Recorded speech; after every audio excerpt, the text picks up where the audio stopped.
Have you ever really looked at a world map and wondered what all those lines are actually saying? Today, we're going to decode their secret language. We're going to uncover the hidden history, the conflict, and the power that's packed into every single border. Okay, let's just dive right in. And the first thing we need to do is challenge what we think we know about borders, because they are so much more than just the place where one country stops and another one begins. So are those lines really telling you the whole story? The short answer? Not even close. These lines aren't just for navigating your way from point A to point B. No, they are packed with stories of conquest, cultural identity, and intense political deals. They are, quite literally, the formal expression of power on the land. And it all comes down to this one core concept in political geography: territoriality. Now, that might sound a little academic, but it's really simple.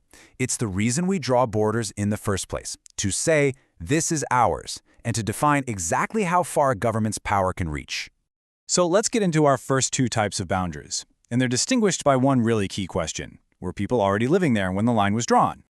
The distinction here seems simple, but it has huge implications. An antecedent boundary, well, that's drawn on what's basically considered a blank slate, before a major population moves in.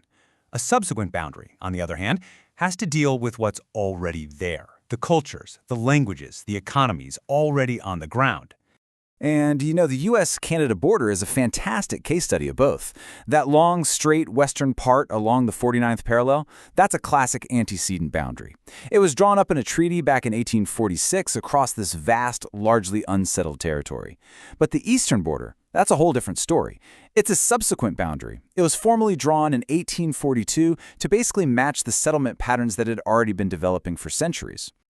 Okay, so what happens when a boundary is drawn not just after people have settled, but specifically to accommodate the different cultures on the ground? Well, that's when you get what's called a consequent boundary. You can think of it as a special type of subsequent boundary, and its whole purpose is to create a border between different cultural groups.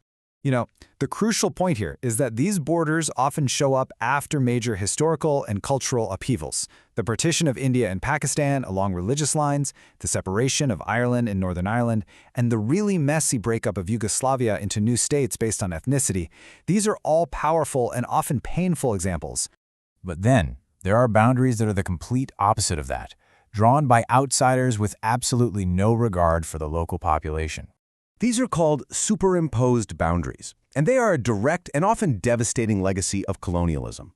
They are lines that are literally forced onto a place by a foreign power. For Africa, this story really kicks into high gear at a specific moment in time. A key year here is 1884. This was the year of the Berlin Conference, and what happened there is almost unbelievable. European powers literally got together with a map of Africa and carved it up amongst themselves. These borders weren't random. They were designed to control valuable resources and secure trade routes, all to serve their own economic interests, not the interests of the millions of people who actually lived there. And the impact of those decisions is still being felt today. I mean, these artificial lines had absolutely devastating consequences. They split cohesive cultural groups, like the Iwe people, who suddenly found themselves living in two different countries, Ghana and Togo. At the same time, they forced rival groups into the same country, sparking decades of conflict and instability that, in many places, continues to this day. A lot of these superimposed borders are also what we call geometric boundaries. These are the borders defined by those perfectly straight lines you see on the map, like the 49th parallel we talked about, or the long, straight border between Egypt and Libya. They look really clean on paper, but on the ground they can be completely chaotic, ignoring mountains, rivers, and most importantly, people. Okay, but what about the ghosts on the map? What about the boundaries that are gone, but definitely not forgotten?